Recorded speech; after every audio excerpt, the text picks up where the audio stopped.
Hello, welcome to Define. Our mission is simple: to share the authentic ideas, mindset, and skills your soul needs to lead an inspired life. With Define, we enlighten and elevate. I am Didier Tagungira, delighted to have with me the incredible Iris Irumva, author of Lead Your Way Up. Iris Irumva is a seasoned business leader, executive advisor, speaker, and author with a proven track record of success in the corporate world.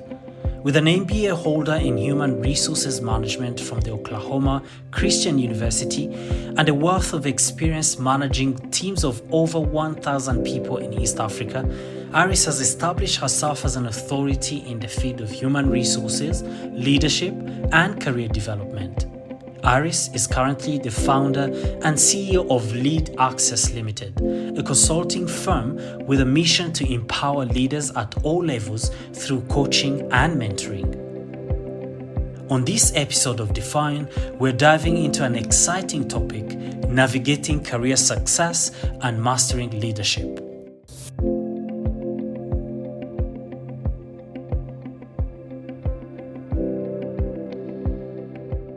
It's a great honor to have you, Iris, on the show, on Define. I'm pleased to be here. Thank you for inviting me. So I was just thinking, when reading on your bio, just figure out that you've been doing your career for the last almost 15 years, Yes. you said.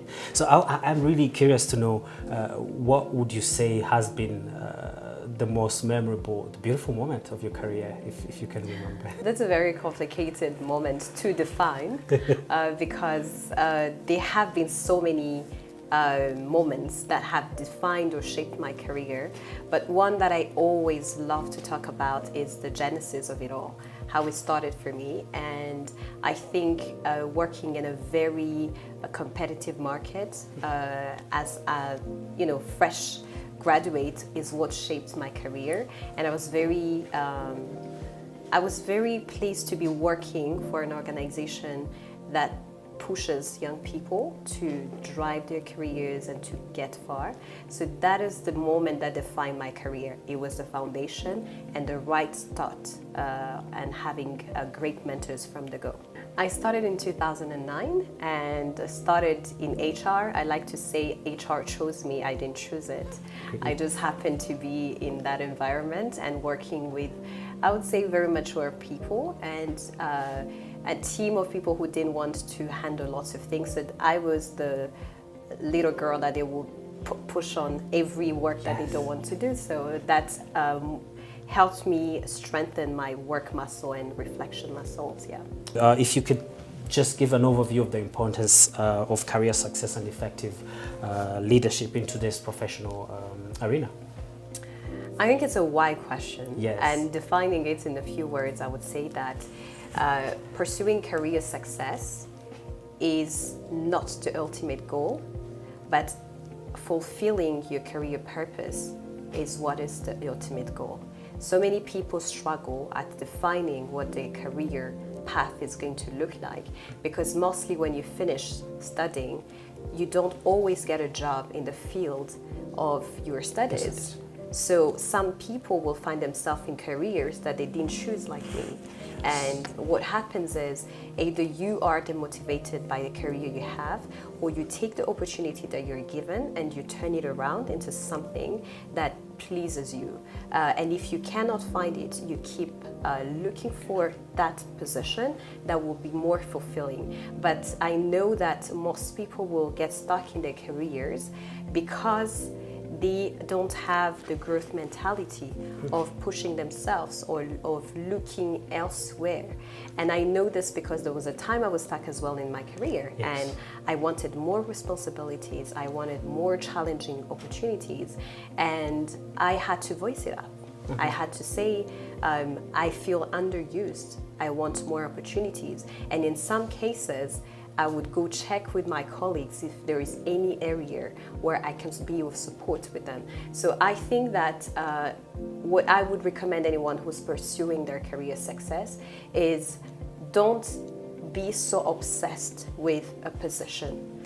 Be so obsessed with what you can do with the skills you have.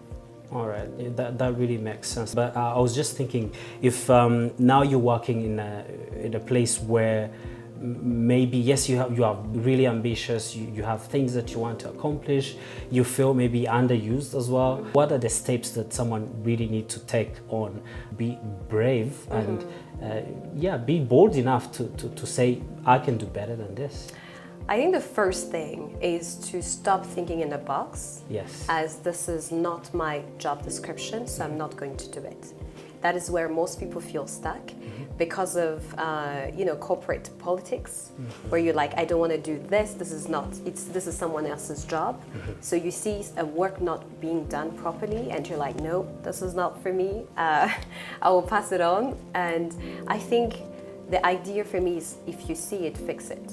If you see something that is not being well done and it should be done in a different way, don't wait because it's not your responsibility, because that's where most people feel stuck. So if you want to take on more responsibilities, embrace new opportunities, embrace new tasks. If you feel you're actually saturated at your own, ask your manager, ask your leader, what is it that you can take on? Maybe it's a new project that you can take on.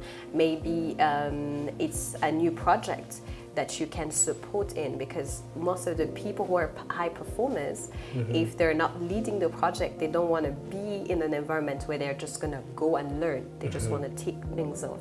And sometimes just taking a step back and going into a new field and hearing what's being said can be very, very practical. I'll give an example of a time I had to embrace myself into an IT project, being an HR and business strategist. Yes. And just by the fact of understanding what are the needs of IT professionals, I was able to know how to better hire.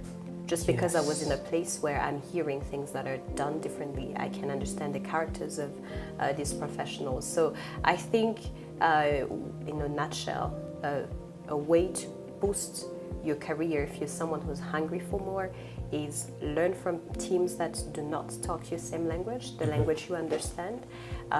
Challenge yourself, be a better listener, and speak up. If you need a better position, don't keep it to yourself, because that's what holds most people back. Fantastic, really insightful. I'm now thinking in the mind of someone who feels like, maybe I should switch my career, or they are scared to switch a career because maybe they say, what if I start over again? What if I don't excel in that new thing? I think a career transition is planned. Yes. So you have to plan for it. You have to identify what are the areas that I want to explore. Am I a futurepreneur? Is it that I want to start my own business, and if I want to start this business, what is it going to request me in terms of social capital, in terms of financial capital, etc. So you have to map out how much time you need, what relationships you have, and what financial investment you have. Because I always like to think that whatever you want to explore, you need people, you need a plan, and you need a strategy. A strategy to help you deliver, people to open doors for you, a plan on how you're going to execute all of that.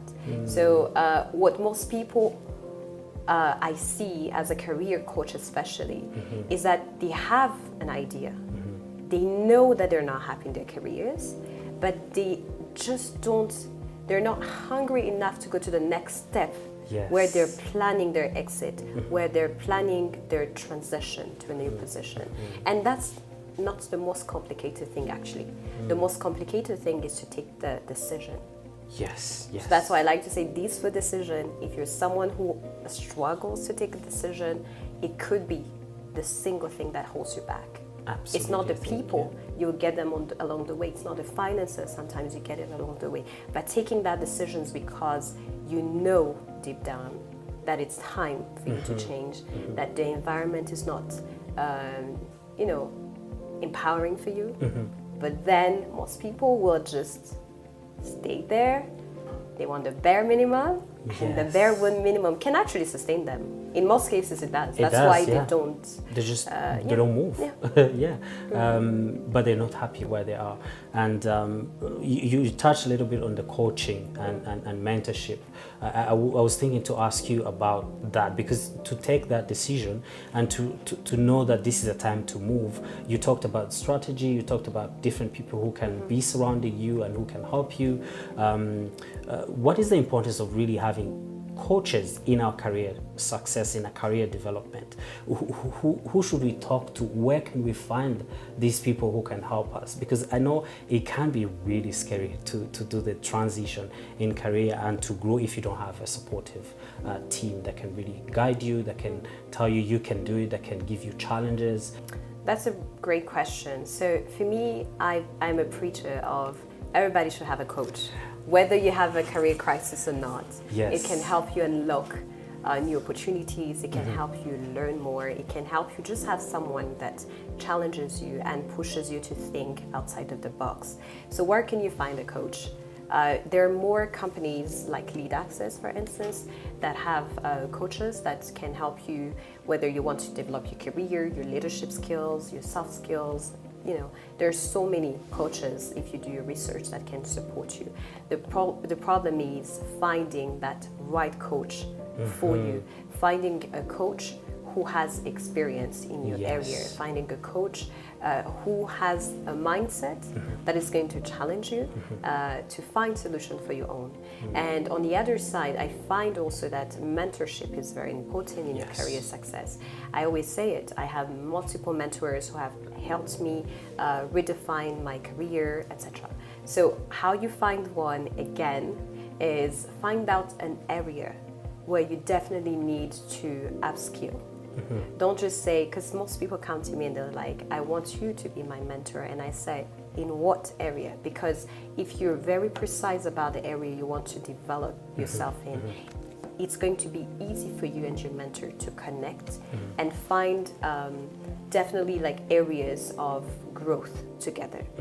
So I like to tell people, if you're looking for a career mentor, if you're looking for a leadership mentor, I'm probably the person you want to talk to.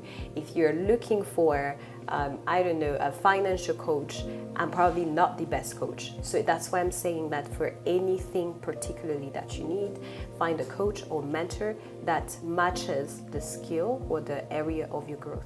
Absolutely. I get this question so often, people saying we really need to have a mentor, I'm looking for a mentor, but they don't necessarily think about the steps that they need to take. To be a great mentee, you have to put in the work. If you don't put in the work, your mentor is not going to solve your problems. That's as simple as that. Yes. Mentorship is for people who are hungry for more and who are willing to put in the work for themselves so they can thrive with the support of someone who is slightly wiser than them. That's really key. Let's touch a little bit about leadership. I know that you have an emphasis, or you stress on leadership of self and how important it is to not even thinking about who you're going to lead. What about you? I think most people would define leadership as a position and title. Yes. And that's why so many people discredit themselves as leaders because I don't have a title, I don't have a company, I don't have teams I'm leading. But I think we need to redefine what leadership is about and help people understand that leadership is not about leading others. It's first about leading yourself so well that people are inspired by what you're doing. But it's because you're leading yourself. Great. So many people who become leaders are self-leaders first. Yes. They're not leading others first. They're self-leaders, they're self-starters. And because they're able to lead themselves, they manage, most people who are not even leading themselves will fall under their leadership. And that's what blinds most people from thinking that leadership only belongs to the CEOs, to the people who are very well spoken. And I like to say, don't confuse being someone who's very well spoken. Don't confuse communication skills with leadership. You can be a very good communicator, but you're not a great leader. So what makes a great leader That becomes the question. And for me, you are a great leader, whether you have a title or not, because you're able to self-start in any area, because you're able to challenge yourself, because when you see a problem, you don't wait for someone else to bring the solution, and that everyone is capable of doing it. Yes. You can lead in front, you can lead back end, everyone can lead. I'm just thinking about people who fight for leadership roles. So I think I like to say that leadership starts with self. Yes. But it must always end with others. Leadership is not me, myself, and I. Leadership is I lead myself first, but for what cause and for who am I delivering what I'm doing? And why so many people fight for those leadership positions, like you're saying, is because they would just stop on the me, myself, and I. And they're not looking for impact beyond themselves. And that's where true leaders understand that it's not fighting for position, because you can be an influential person whether you have a title or not. Yeah, absolutely. And that's why I like to say that people who fight positions have a management mindset, because they want to use what I call power, not influence. Not influence. Two different And things. power comes from the position that you have. You can be a CEO and be powerful, but you can also be a CEO with influence. The question is, what do you want to be? Do you want to be a CEO with power or a CEO with influence? You can learn to grow in your leadership roles or to grow on the ladder where you're working in a career. I wanted you to touch a little bit about that in terms of skills development. What needs to be done, really, if you can speak to those two people? So what I would say is leadership is a journey. It's not a destination that once you're there, you're done. You're done, yeah. You keep learning. So when you already are what I would call a formal leader, you have to have a learning mindset, and a learning mindset that enables you to learn from anyone, because great leaders are great learners. So you cannot say, or you cannot claim that you're a leader and you are a know-it-all. That's where the challenge is. And if you're learning from everyone, it means you're taking ideas from everyone, and you are creating an environment that enables as many people as possible to share the ideas, to build something together. Now, if you don't have what I would call a formal position, you have to understand that you do not have the title, but it doesn't mean that you're not a leader. Absolutely, yeah. But now the question that I often get asked is, so if everyone can be a leader, who's following who? I was going to ask, who's going to follow? Who is following who? Yes. And here's the thing, every leader possibly has someone who's leading them as well. Yes.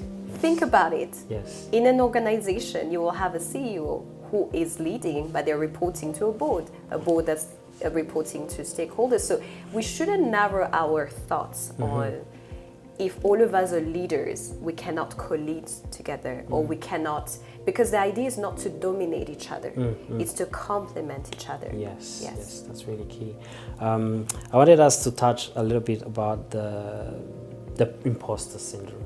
Okay. Imposter syndrome, it's always really interesting, because personally I go through it, and I just learned that it's not just me, or it doesn't mean really that you don't have confidence, or you're not skilled enough. It is something that can really happen to anyone. And I heard that those who are experiencing imposter syndrome, it's because they want to prepare enough, they want to be ready, maybe they are perfectionists. Have you met people who are experiencing this? We all have fears. We all have that negative voice that tells us that we're not ready.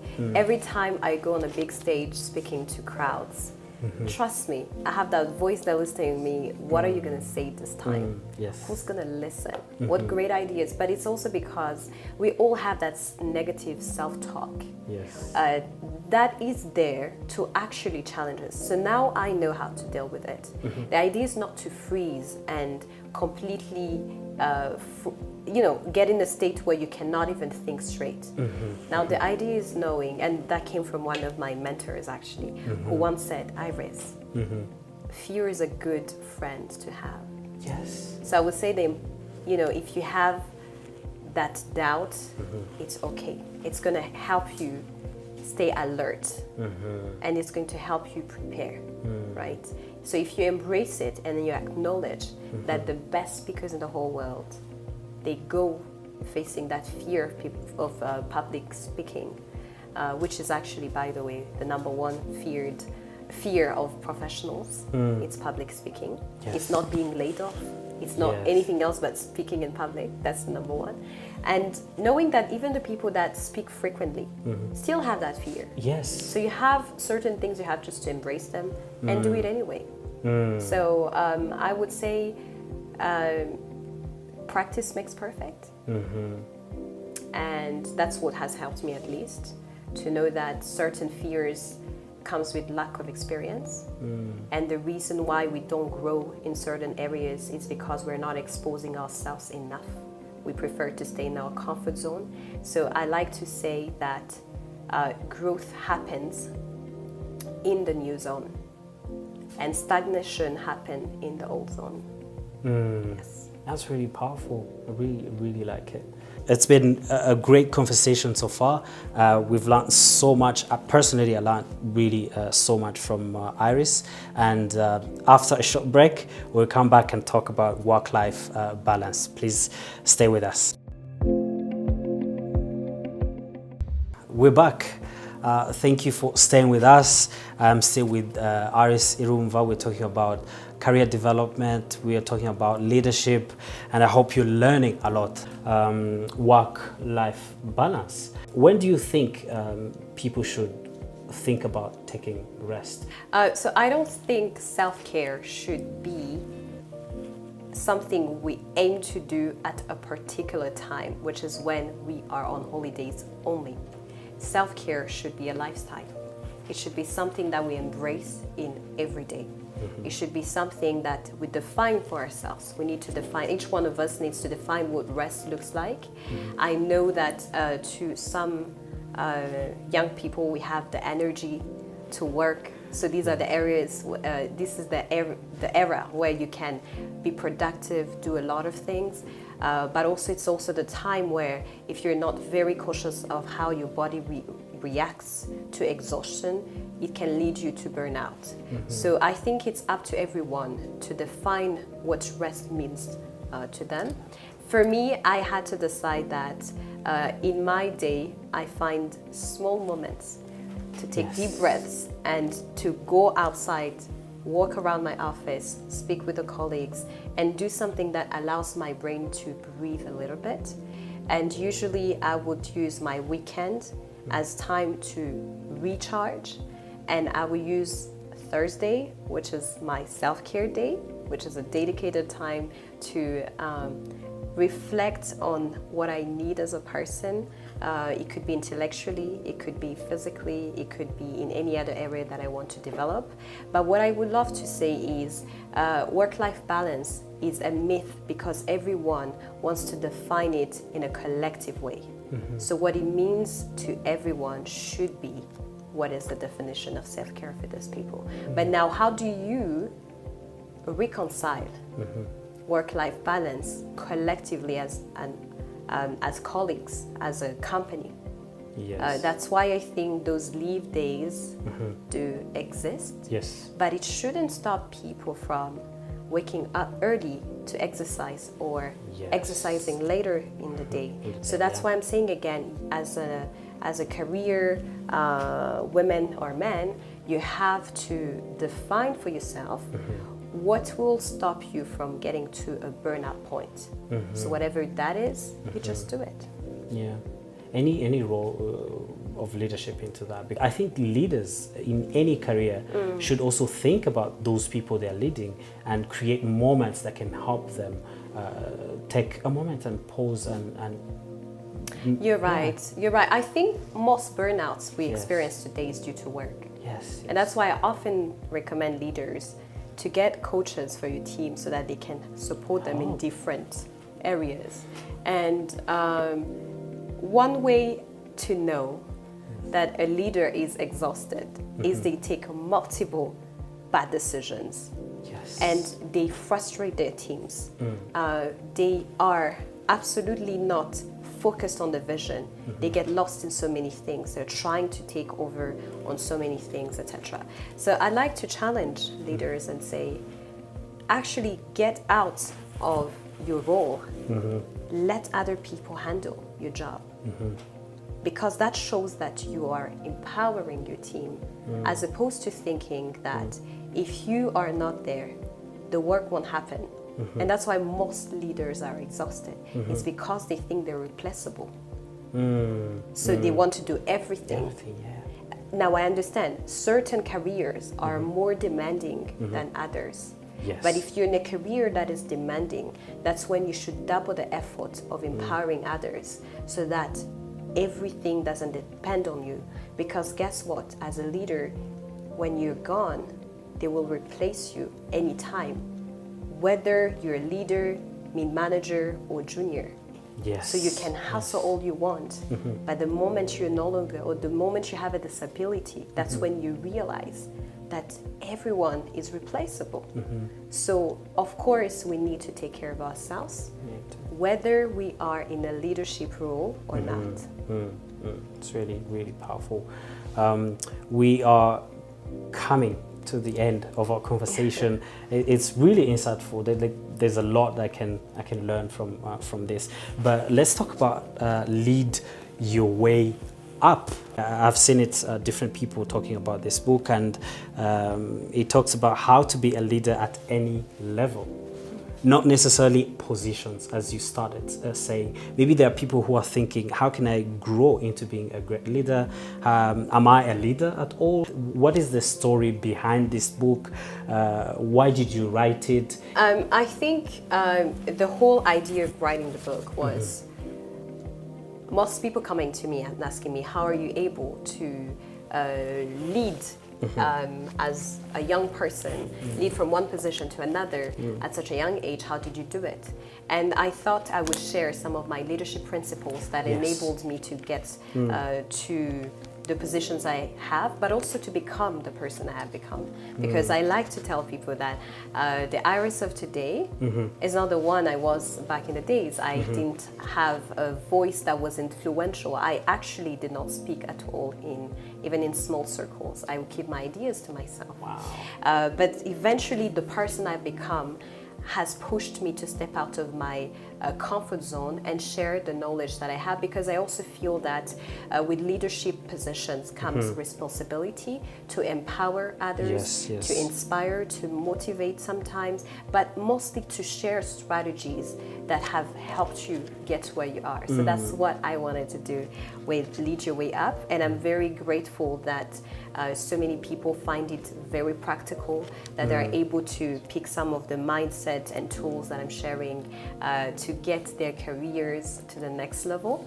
And I would say that becoming a leader at any level is possible if you decide that you're going to let everyone be mediocre, but not you.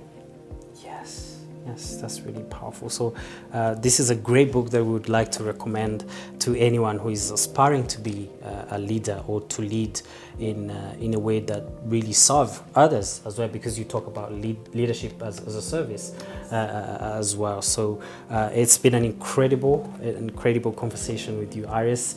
And those who would like to get this book, where would you recommend them to look for? Great. So you can find it online on Amazon, Barnes & Noble, and you can find it in Kigali at Radisson or Convention Center. It's at Irumva shop.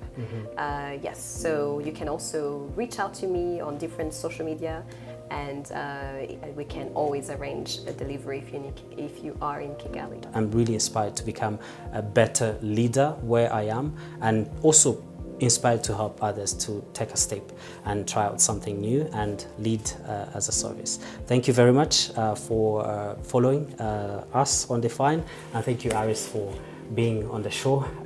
It's been a pleasure. Thank you so much for having me. Thanks for watching. The conversation doesn't end here. Keep the dialogue alive by joining us on our social media. Share your thoughts, questions, and experiences using our hashtag. Remember, with Define, we enlighten and elevate. Until next time, take care.